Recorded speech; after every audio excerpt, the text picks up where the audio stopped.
Olá pessoal, bem-vindos a mais um De Frente com o Analista. Meu nome é Vitor Souza, sou analista responsável pelas coberturas do setor de energia elétrica, petróleo e gás e saneamento. Hoje a gente vai falar sobre a proposta de privatização da Copasa e da CEMIG. Então, não se esqueça de deixar seu like, seu comentário aqui no vídeo. Se tiverem perguntas, mandem aqui embaixo que responderemos para vocês. Agora é só puxar a vinheta.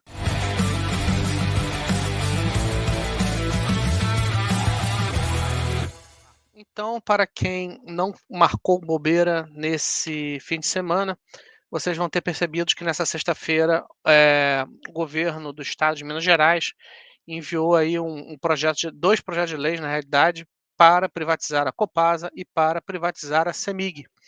Como de costume, o problema aí são os detalhes, né, não é o evento em si. Porque o que a gente fala do evento em si? Ora, o evento é positivo, correto?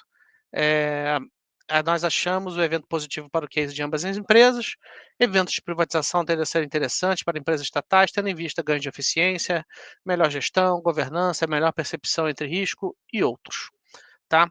Eh, o grande problema aqui não é somente a a proposta, né, de privatização, mas também a maneira sobre como esse projeto se deu, né, e sobre que condições a gente está falando sobre esses projetos, né. Então, antes de mais nada, vamos dar uma olhada aqui nos projetos. Para quem é a primeira vez que está lendo um relatório meu, eu sempre pego, a lei ou o decreto ou o que quer que tenha sido publicado, e eu faço a transcrição e o comentário do que eu julgo mais interessante nos projetos de leis, tá? Então aqui a gente começa com a Copasa, mas para poupar o tempo de vocês, esse texto aqui é muito grande, o que eu posso te adiantar é o seguinte: é uma proposta muito similar ao que tem acontecido recentemente nos projetos de privatização, seja na Eletrobras, mais recentemente na Sabesp e por aí vai, né? Então, assim, o evento pretende transformar a empresa numa corporation. Não observamos a criação de um bloco de acionista de referência, como foi lá no caso da Sabesp, então, assim, tem lá suas nuances. Alteração do estatuto social da empresa com o objetivo de vetar acionistas de exercer o poder de voto acima de 20%, tá? E, assim, vedação de acordo de acionista, ou seja, 2 acionistas relevantes não podem se juntar para ter mais de 20% dos votos. Manutenção da sede da Copasa em Minas Gerais, isso já é esperado, e extensão dos atuais contratos, que cada contrato com cada cidade possui maturidade diferente, né. Então, para quem não lembra da privatização da Sabesp, pegou ali todo o bloco de contratos e estendeu por mais 30 anos, então ali no caso até 2060. Então, para fins de comparação, o contrato da cidade de Belo Horizonte, né, que é o mais relevante, ele terminaria em 2034. Então, se você coloca tudo de um bloco só, isso tende a uniformizar, né, todo o bloco de contratos e toda a concessão da empresa, tá? E aqui um dos pontos que eu coloco é que se você está colocando o vote right de 20%, eu acho pouco provável que o controlador vá ter mais do que isso, né? Porque por causa exatamente da ADI que está rolando com a Eletrobras, né? A Eletrobras tem um vote right de 10, eh, tem uma fatia de 40 e eis que um novo governo, né, aquele que não privatizou a Eletrobras, ele está, enfim, colocando ali uma ação direta de constitucionalidade em relação a isso. Então eu acho que esse formato de voting right de 20% e você no final do dia ter uma fatia maior, isso não vai rolar, tá? O mercado eu acho que não vai pagar por isso. Então eu acho que o cenário é mais ou menos esse, tá? Então, assim, outra coisa que eu coloco aqui é que o endividamento da empresa hoje está em 1,8 vezes, com um covenant de até 4 vezes. Então, assim, eu acho pouco provável que essa operação vai envolver emissão de novas ações, tá? Não parece ser o caso de emitir novas ações para atender a universalização, né? No caso da Sabesp, a gente tinha o pipeline de investimentos para a gente conseguir entender se, né, de 60 bi até 2030, para a gente entender se ia ser necessária a emissão de novas ações, né? Ou seja, a entrada de novos recursos na empresa. Apesar da Copasa, a gente não ter esse número na Copasa, eu acho muito pouco provável que vai ser um número tão significativo a ponto da empresa precisar se capitalizar, tá? Então eu acho que tudo vai ser via dívida. É, então aí aqui, como eu já comentei, eu faço o destrinchamento do projeto de lei, coloco em negrito aquilo que é mais importante. Então, por favor, quem quiser dar uma olhada, dê, por favor, que tem todos os detalhes aqui.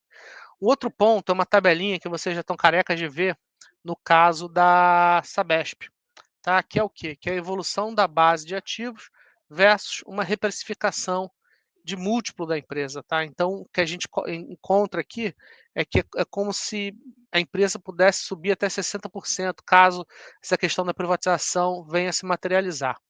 E para quem acha esse número exagerado ou fora de esquadro e etc e tal, vejam o que aconteceu com a Sabesp nos últimos 18 meses, tá? Então, assim, até mais do que isso, né? Quando a gente pega um horizonte ali de 4 anos, a ação estava R$ 30.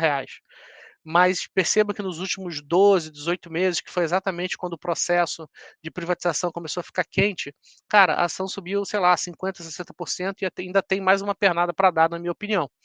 Então, assim, quando você olhar esse número aqui, né, essa tese de que a reprecificação do múltiplo somado a uma expectativa de aumento de base, etc. Ah, não, não faz sentido. Bem, olhem para o caso da Sabesp e vejam o que aconteceu. E, em teoria, a gente está de frente a uma possibilidade muito parecida. Agora vamos para os detalhes, né? Aquilo que às vezes eh, não é tão interessante, tá? E por que que hoje, apesar de na sexta-feira, né, o papel tá performando bem, o que que aconteceu para hoje o papel não está andando tão bem? Que é o seguinte, para quem não lembra, para você privatizar uma estatal em Minas Gerais, você precisa fazer um plebiscito. Então, antes de você fazer esse plebiscito, faz muito sentido que o governo ele proponha uma PEC para eliminar essa necessidade do plebiscito, tá bom? Porque até você fazer o plebiscito e, poxa, e anda e caminha, etc., com certeza vai dar mais de um ano. A gente vai entrar no ano eleitoral, que é 2026, e todo esforço vai ser jogado pelo ralo, tá? E aqui eu coloco também como exemplo, esse aqui é o relatório que a gente fala sobre essa questão da PEC para retirar a necessidade do plebiscito, tá? Tem aqui o link no relatório, mas também a gente cita o exemplo do Rio Grande do Sul, porque o Rio Grande do Sul ele privatizou a C3E e privatizou a Corzan, ou seja, tanto a sua empresa de energia elétrica quanto a sua empresa de saneamento, é, e eles submeteram essa PEC exatamente para retirar essa obrigatoriedade relacionada ao plebiscito. Tá? Então, esse ainda não é o caso nem da CEMIG, nem da Copasa. Isso ainda está de pé.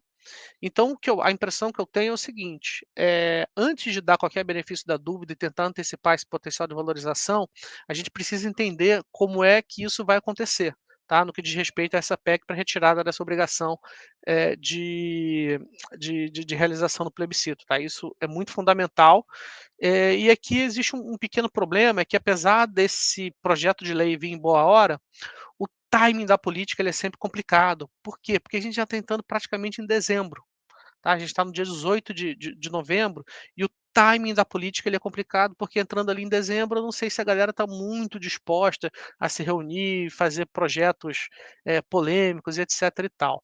Então, eu estou falando isso tudo, por quê? Porque eu acho que enquanto isso aí não sair, isso aí vai funcionar como um freio de mão exatamente para essa possibilidade de privatização tanto da Copasa quanto da CEMIG, tá bom? Então, a minha opinião é o seguinte, cara, se eles conseguirem remover essa questão da obrigatoriedade do plebiscito até o carnaval, cara, já é para bater palma, tá? É mais ou menos isso que eu enxergo. Porque outro timing da política é exatamente esse, né? Antes do carnaval e depois do carnaval. É triste, principalmente no momento que se discute escala 6 por 1, coisas do tipo, mas essa é a realidade política, tá? Então, esse é o tema, né? Eu acho que é por isso que o negócio vai andar aí com um pouco de freio de mão puxado, tá? Então vamos ficar prestando atenção exatamente nesse ponto para saber se ele vai se materializar ou não. E aqui embaixo também eu faço a tabela de potencial de valorização no caso da Copasa, mas também eu faço isso com o caso da CEMIG, né? A gente usa aqui alguns múltiplos, né? Considerando eh, enfim, do quanto poderia valer a empresa privatizada, tanto no caso da distribuidora, quanto no caso das empresas dos ativos que tem embaixo do guarda-chuva da empresa. Então, pô, tem Taesa, tem Aliança Energia, que já foi vendido, não entra mais no pool de avaliação, mas, enfim, só para citar um exemplo de um ativo. Tem a Gasmig, que é um ativo interessante de gás também. E aqui também eu coloco que, muito possivelmente, a privatização ela vai acontecer num formato muito parecido com o da Copel, né, porque a Copel ela também tinha uma série de concessões vencendo no curto prazo, não vou lembrar o ano exato, mas 2027, 2028, 2029, ela tinha mais de 4.000 megawatts vencendo, então a CEMIG tem 3.800 megawatts vencendo e muito possivelmente, para que ela possa operar, essas hidrelétricas por mais 30 anos, a CEMIG vai ter que comprar uma nova outorga, tá? Exatamente para você poder operar essas usinas por mais de 30 anos, né? Porque quem olha ali o balanço energético da empresa vai ver que a oferta, né, ou seja, a capacidade de geração da empresa, ela cai à medida que as usinas elas vão a sua concessão vai acabando. Então isso aí é muito pouco interessante, tá? Então boa parte das empresas que privatizaram, que foram privatizadas recentemente, o fator gerador da privatização diz respeito exatamente a essa possibilidade de você conseguir estender o prazo de concessão das hidrelétricas, tá? Foi assim com a Eletrobras, no caso de Tucuruí, foi assim com a CESP, no caso de Porto Primavera, era uma usina que a concessão também ia acabar no curto prazo. Copel, mesma coisa, mais de 4.000 megawatts vencendo no curto prazo, e no caso da CEMIG, 3.846 megawatts vencendo no curto prazo, que vão precisar ser renovados via aquisição de nova outorga, tá? Então, esse processo de privatização, a empresa vai ter que desembolsar uma grana para recomprar esse direito de exploração das hidrelétricas, tá? Então, quem quiser dar uma olhada aqui, né, nas premissas que a gente usou, e mostra aí o potencial de valorização caso esse cenário venha a se materializar. Mas aí é isso, eu acho que eu trabalhei bem aqui a questão, tentei trabalhar bem, né, a questão não só do evento em si, mas as minúcias, como o potencial de valorização caso esse case venha a andar. Acho que eu coloquei aqui os óbices também, né, que é exatamente essa questão de tirar essa PEC, de voto popular, de plebiscito, né? Vamos ver o que, que acontece, mas eu acho que é mais ou menos isso. Agora é aguardar as cenas dos próximos capítulos. Então é isso, gente. Eu espero que vocês tenham gostado e até a próxima.